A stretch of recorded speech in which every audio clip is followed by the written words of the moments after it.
I made the courageous decision to get bangs, and I mean, I definitely feel like it's paying off. So, hey everybody, this is Ted, the Buffalo Beauty Boy, and today I'm gonna share some of my picks for the upcoming Sephora sale. And I wanted to do this video kind of in a different way because I remember watching Sephora sale videos and curating my cart, and it was always really stressful. And I don't think it should be that way. Back in the day, Sephora had one sale a year. It was like one or two. And now they're doing a sale and they'll probably do another one like right before Christmas. They'll definitely do another one in the spring. Like the Sephora sale is not what it used to be. And that's awesome because we can definitely get stuff, you know, with a discount, but it lost its like Zaza Zoo. So I want to take the stress off. I'm not going to tell you have to buy these things. And I thought I would share first and foremost my Sephora Loves. Now, I treat the Sephora Loves as kind of like an informal shopping cart. So anything that looks remotely interesting, anything that looks like it piques my interest, anything that people are talking about that I kind of maybe want to get into, or anything that I purchase again and again and again, that will go into my Sephora Loves so that I don't have a cart just, you know, massively full. So I'm going to share like 5-ish things that are hanging out in there. And then I'll also share things that I habitually pick up during the Sephora sale. I'll share kind of my thinking behind it because I definitely feel like in my years, I've got a pretty good like method, and I feel like it helps me keep myself in line for the Sephora sale because so many of us in the beauty world, you know, as like makeup and beauty lovers, we get it in our heads that this sale is when we can get everything that we want. And we get it in our heads that we have to get the perfect cart. We have to get the next best thing and that thing that everybody's talking about.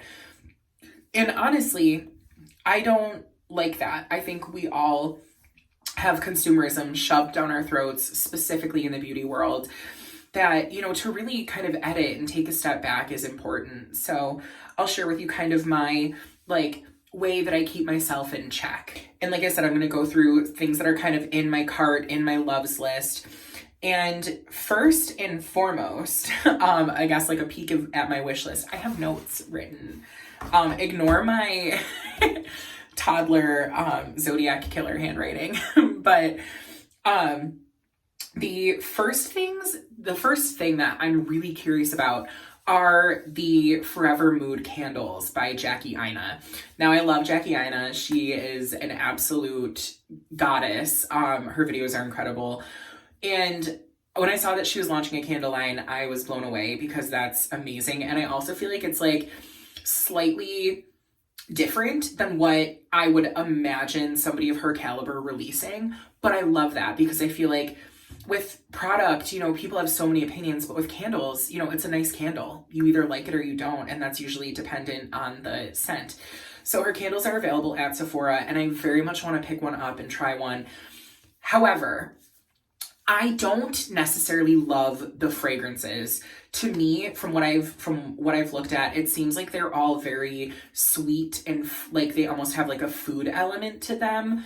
And I don't know what it is. I don't love a lot of food candles. So anything that's like cupcake, sugar, anything like that, I don't typically love. But I think she's got like a matcha candle, and then I think she has one that's like more woody and spicy, and those sound really good. So I do absolutely want to check out Forvrmood. Dang it. The next item that I really have my eyes and my heart on, and it's honestly the first thing that I put into my Sephora Loves, is the Warm Neutrals palette from Dior.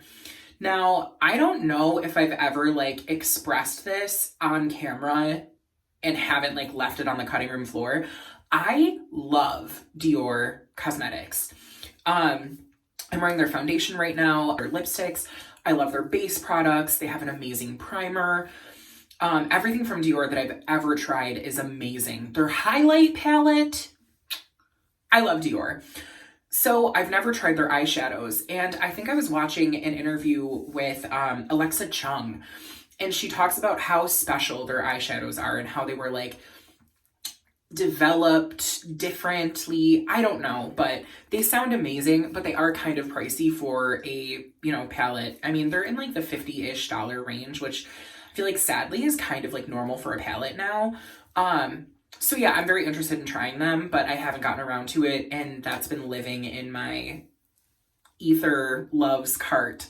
The next thing that I have been kind of looking at and, you know, wistfully like waving at and winking at from the corner, from the wings, is the JVN hair products.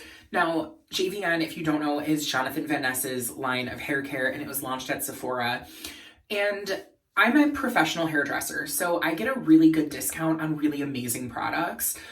But I always do, if I use, you know, what I use in my salon, or use something that I can get a discount on that calls to me most of the time, and then I try to use something that like all of my clients are talking about, or something that's really popular in the beauty sphere.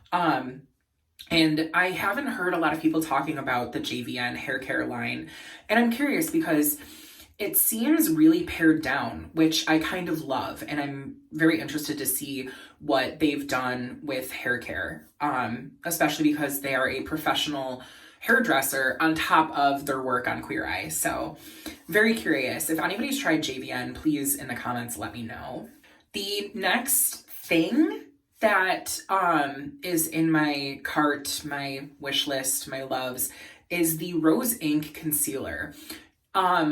Rosie Huntington Whiteley launched her brand Rose Ink, and I was so excited for like the hype, and then I saw the products and I was like, I don't really need a cream blush right now. I'm not really a concealer queen. I have 2 concealers, 2 or 3, and I feel like that's kind of enough. Like, I don't feel like concealer is not something that like it does me in every time. Like, oh, cursed, I bought another concealer. No, I'm pretty like good about my concealer consumption. Say that 10 times fast, concealer consumption. But I'm very interested because a couple people that I know are talking about it and really enjoy it. It's super full coverage, but it looks like it's pretty hydrating and like spreadable. So I kind of wonder if it's like a beefier Glossier stretch in a tube. If you know what I mean, please like tell me that makes sense. But that's the only way that I can really describe it. Like, I imagine it's a concealer that you could sheer out and use like as a foundation, or get really good coverage but have it be hydrating, and that sounds kind of nice. So Forvrmood, Dior, JVN, Rose Ink. Oh, the Charlotte Tilbury Airbrush Flawless Bronzer. So I think my beloved Marc Jacobs bronzer is discontinued, and I am on the hunt for a new powder bronzer.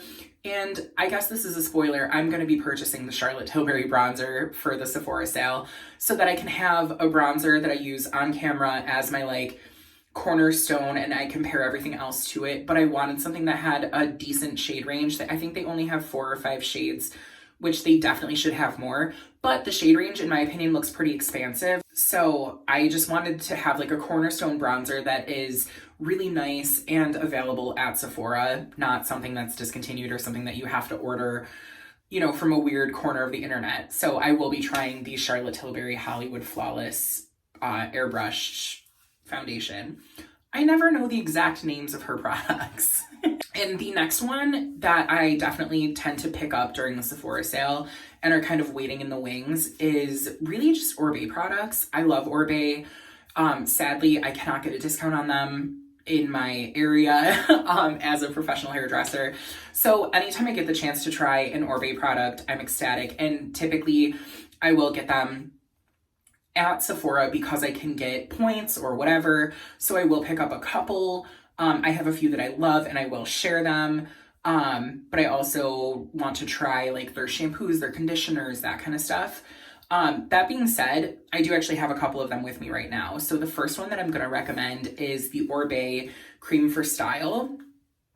This is kind of my like go-to everyday, like I pick it up, I use it, you know, it defines my waves, my curls, gives me a little bit of hold, but nothing crunchy. Super, super nice, super versatile, and it really is just like a beautiful cream formula. Now, the next one that blew my mind away is the Matte Waves Lotion. So this is a really lightweight like liquid, and I use about 5 pumps for each side of my head. Again, it just defines my waves and curls and gives them a little bit of hold without being too like sticky. And it says matte, which was kind of scary. I was worried that this was going to make my hair really sticky the way that the Bumble and Bumble Undone texture cream did. Like that is no joke, and it looks really cool, but it's not the best for like everyday wear. This is great. I find I get really good curls with this. So just a couple Orbe recommendations aside from the dry texture spray that we know and love. From here, I'm going to share kind of my like method of shopping and a couple recommendations, you know, that I have in front of me tactily to show you for the Sephora sale. It's kind of like a 2-step like category. So I tend to pick up my staples and my actives. Now, I've been using acid treatments on my skin for a very long time. So I will pick up the acid toner that I'm using, or like an acid cleanser or something like that. So lately I've been loving the Youth to the People Mandelic Superfood Acid Toner. This is great. It's super gentle in my opinion. But again, it has that 3% AHA, 2% BHA, and 1% PHA. This was sent to me by the company, and I did do a review on Instagram, but this is wonderful. So I won't be purchasing it, but if I didn't have this in my hands, I would be purchasing something of this caliber, whether it's, you know, Alpha H or, you know, I would purchase an active toner. The other thing that I do love is the Indie Lee Brightening Cleanser. I have the jumbo, like the big one, but that one's not available at Sephora, but I do typically like to get the Indie Lee products, the cleanser and the CoQ10 hydrating mist for the Sephora sale because my skin loves them. And I don't know if those really categorize as actives, but they're wonderful products. The other thing is my staples, things that I love, things that I use constantly. So those being my sunscreen, like a really good mask, my Indie Lee cleanser, like I said. So the first one is the Supergoop Glow Screen. This is probably my favorite SPF right now. I really like the Josie Maran SPF 47, but if I have a little bit of stubble, if I have, you know, if I know I'm going to be wearing my mask, I'll use this. So I use the Josie Maran maybe 3 times a week, and then every other day I'm using this, and I really, really enjoy it. The next one that I only need to buy it like twice a year is the Laneige Lip Sleeping Mask. This one is the sweet candy one, but just the regular, I think the vanilla is nice, and then the berry one is pretty good as well. But I keep this on my bedside table. I really love it. I use it every night. And when it gets like really cold and chappy and whatnot, my boyfriend will steal this and use it. So I might pick him up one, but typically one in the house will suffice. Speaking of masks that I love, I have not talked about this, but I am obsessed with the Origins Original Skin Rose Clay Mask. When you read the description, when you like even put it on your face, it doesn't seem like it's gonna do a whole lot. Like a clay mask, groundbreaking. This is amazing. I personally don't really struggle with like textural issues, but I find when I use this, my skin is just so happy.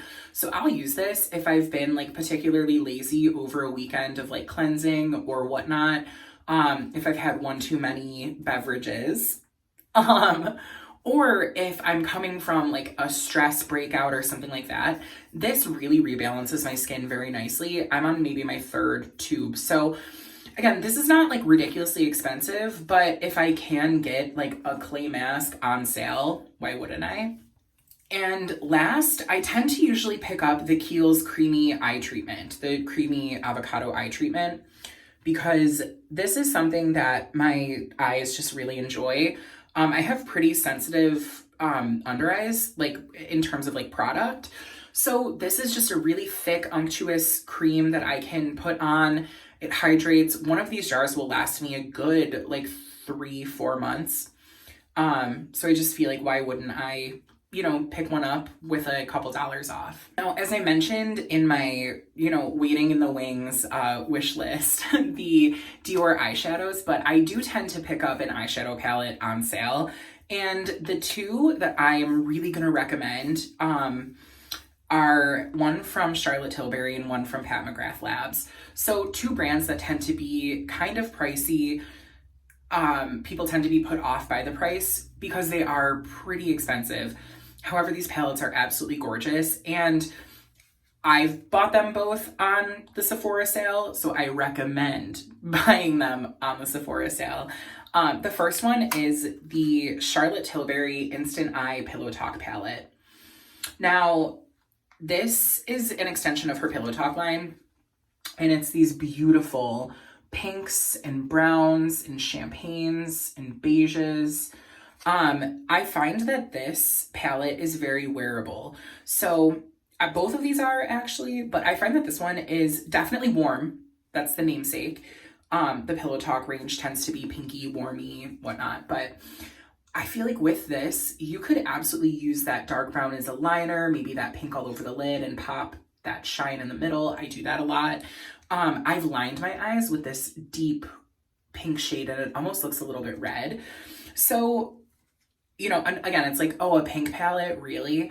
But I find something as like basic as a pink palette, when it's done really, really, really, really well, is honestly wonderful. This is such a great tool. And it's fun and it's beautiful. This big bar of gold, come on. The packaging is a little bit, I can't say like flimsy, but like this is plastic. I was kind of hoping that it was going to be metal or like lucite, maybe. What's the word? I don't know. It's not as like beefy and robust as the Eyes to Hypnotize palette, and I thought it was gonna be, but the Charlotte Tilbury Pillow Talk palette, the large one, is incredible.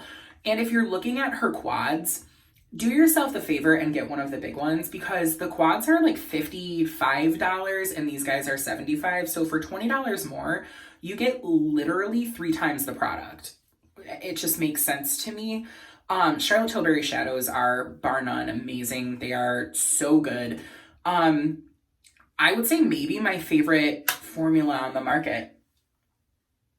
I'm sorry, Mother Pat. I just find that her formulas are very easy to work with. They're pigmented, but not overly so. And I don't get a ton of fallout. And I feel like her shades are just very wearable, but special. Does that make sense? Like, I kind of think that Charlotte Tilbury does elevated staples really, really well. So the next palette that I am gonna put the Buffalo Beauty Boy stamp of approval on, and it's tough because it's so pricey, but Pat McGrath Mothership, I believe this is the bronze one. I will link it down below, but it has these beautiful browns. I think like 3 or 4 of her special shades. The mattes are super duper creamy. And then she has this like shimmery demi matte almost that's gorgeous. And the dark color is like a plum. This palette is amazing. I don't use it enough and I need to. I'm actually wearing it on my eyes right now. I took the like dark brown and did that in the corner. I took that shimmery champagne, did that all over, and then I just popped the middle with this green, red, shifty one from the corner. So the Pat McGrath bronze, I think this is the bronze Seduction palette, is incredible. And this is, in my opinion, the most wearable of the Charlotte, or of the Pat McGrath palettes. I feel like her use of color is impeccable, but she is a makeup artist. So I find that some of her palettes can lean a little bit more like makeup artist kit as opposed to beauty lover's drawer. Does that make sense? So again, her formulas are absolutely impeccable. But this one, to me, the color story is just the most wearable. So that's why I invested in this one personally. Now the packaging. This baby is heavy. Like, you could get in a fight and win. Not that I condone fighting, but very heavy, very luxurious. If you're paying $100 and some odd for a palette, you want it to feel like this. Does that make sense? Like, so satisfying.